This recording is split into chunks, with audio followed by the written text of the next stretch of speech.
Salam dostlar. Azərbaycanda hər şeyin bahalaşdığını gündən-günə daha çox hiss edirsinizmi?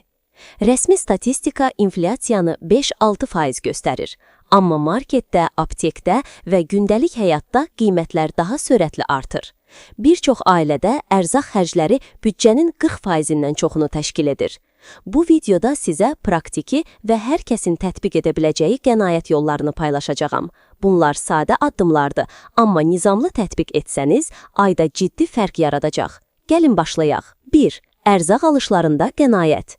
Ən böyük xərc ərzaqdır. Həftəlik alış siyahısı hazırlayın və ona ciddi əməl edin. Heç vaxt ac halda marketə getməyin. Emosional alışlardan yayın. Yerli və mövsümi məhsullara üstünlük verin. Hazır yemək əvəzinə evdə bişirməyə çalışın. 2. Kommunal xərclər. Elektrik və qaz hesablarda sürətlə artır. Enerji qənaətli lampa və cihazlardan istifadə edin. İstifadə etmədiyiniz zaman işıqları və cihazları söndürün. Su və qazı qənaətli istifadə edin. Kiçik dəyişikliklər ayın sonunda gözə çarpan qənaət verəcək. 3. Geyim və texnika.